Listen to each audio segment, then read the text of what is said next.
activisme? Well, this expression cannot just be defined in one word because it represents a lot of things.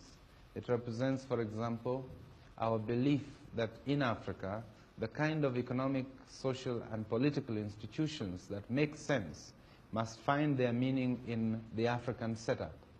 That any new organization which we bring up must be based on some traditional concept to life. It must not just be imported from outside. For example, we are clan-minded, we are tribal-minded in that we are communal in our concept of life. Now, it is necessary that our new institutions are based on this approach, what we have called in our definition of African socialism, mutual social responsibility. That is, that a person is not just an individual, he's part of a system, he's part of a community.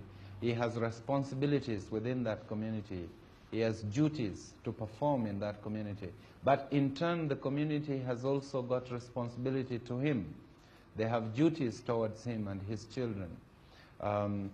This is a very important concept. The other concept is that every person has got equal value and worth.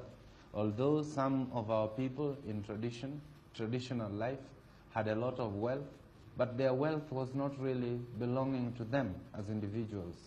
They held it almost in trust for the rest of the community. And when any of the members of the community got into trouble, or when he wanted cows to pay dowry, he always looked to this as a possession which he could also have access to.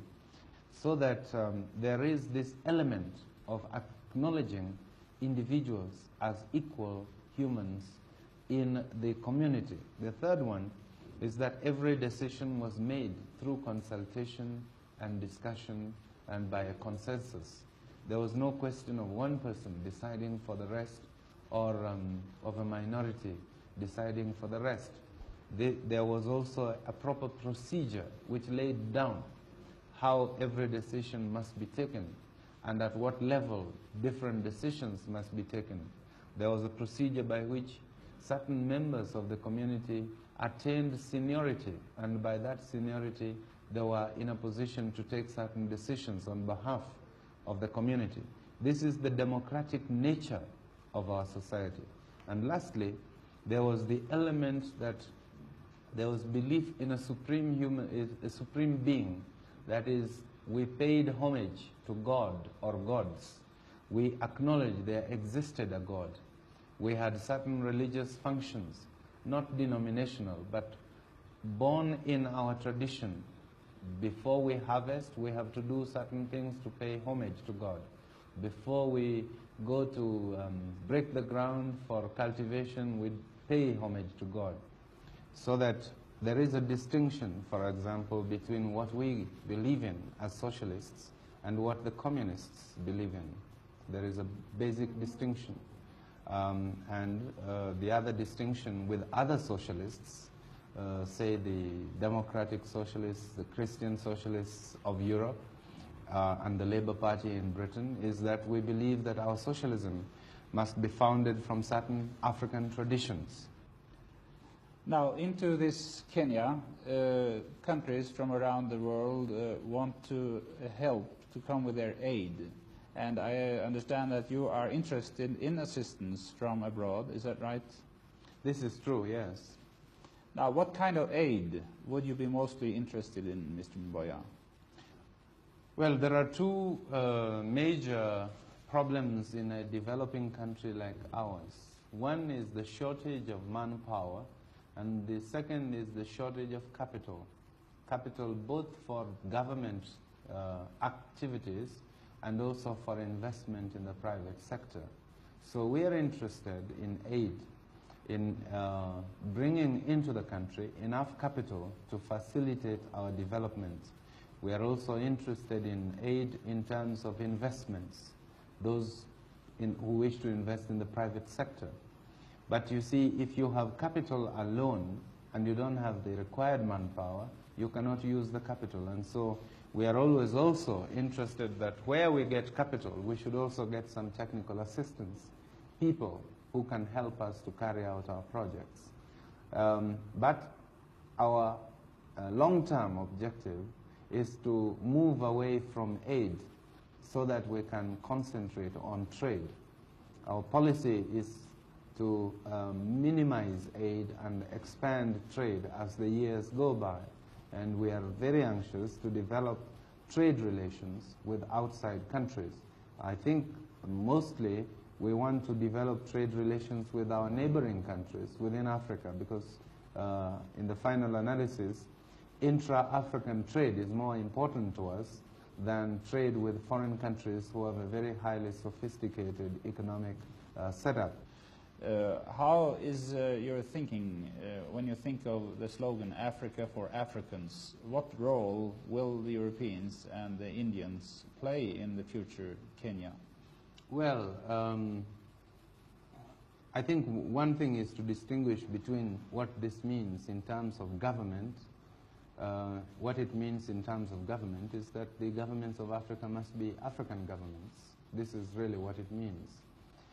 Beyond that, we concede, like every other part of the world, that you will have foreigners living amidst our people, and they will be governed by the laws of the land. Also, we have in our constitution provision for other people to become citizens, and there are a number of Asians and Europeans who have become Kenyan citizens since independence, and they will enjoy the same rights as myself or any other African. So to that extent, they are Africans, and they should, just like myself, say Africa is for the Africans. What we're really saying is to exclude foreign powers from interfering in our own local affairs, and also to eliminate colonialism and minority rule from Africa. So if I came here and settled and behaved well and applied for citizenship and acquired citizenship, could I also be a member of your parliament and also be a minister? Yes, in fact, we have a white man who is a minister in the Kenya government. We have another one who is a minister in the Tanzania government. There's another one who is a minister in Zambia. So there are many of white people who are already members of parliament and even members of the cabinet.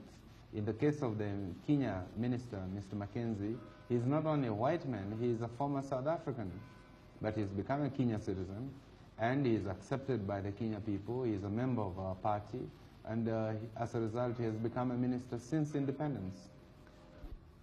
Now, the East African cooperation between Tanzania, Uganda, and Kenya has been very close, but now Tanzania has broken out more or less and made a strongly socialist goal. Does that affect the cooperation in any way, do you feel? Well, it does depend on how this is done. So long as there is harmony between our policies, we can continue in a cooperation, although our different countries may take different paths towards socialism. I don't believe that Tanzania is any more socialist than Kenya. It is just that their approach is slightly different from ours. I think that eventually it will be possible to harmonize some of these approaches within the context of East African cooperation. Are you thinking of nationalizing the banks and these other companies which Tanzania now do? No, we don't think of doing the same things as Tanzania. Our policy on nationalization has been very well defined in our government paper on socialism. We will only nationalize where it becomes absolutely necessary to do so, and where it is because there is no other means of securing the right responses to the economic needs of the country. But we do not nationalize indiscriminately, nor do we believe in it dogmatically. It has been said by people who know quite well the problems of the world that the underdeveloped countries become poorer and poorer, and the rich countries become richer and richer, that the distance is growing larger and getting smaller. Is that true to any extent, and how should we overcome this problem, do you think? This is very true, and I have defined it very, very comprehensively in my speech at Lagos, which I have since published, showing how difficult these terms of aid, terms of loan, and so on have been getting, and also the terms of trade between the developed and developing countries, and also showing how these per capita incomes in the developed countries have been going up, whereas those in the developing countries have been remaining stagnant or even reducing. So there is a definite problem, and it's a problem which must be solved. This is why I proposed that there's a need for a specific Africa development strategy, and that strategy is one intended to put Africa's development on an emergency basis and not just on a casual basis as it is today. It is one which will require that the developing countries make special contribution towards an African development fund. It is one which will require that African states themselves contribute towards a general African development program, which requires cooperation between them. This is something I could speak on for a long time, but which I have defined in a comprehensive document, now published as a Kenya government document under the title A Strategy for a Development Strategy for Africa, which you might find to be very interesting reading. In that connection, I would like to ask you, how do you look upon the development now towards a more common European market? Is that a threat, a further threat to the relation between the richer nations and the poorer nations?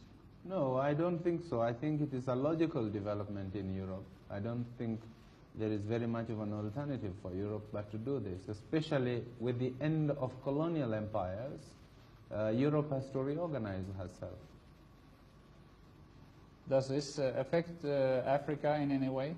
It does, because it means that Africa also must reorganize herself to meet the new European structure, and also that we also, the European concept of the common community must bear in mind that there are other parts of the world and not just Europe, and that Europe owes those parts of the world some cooperation.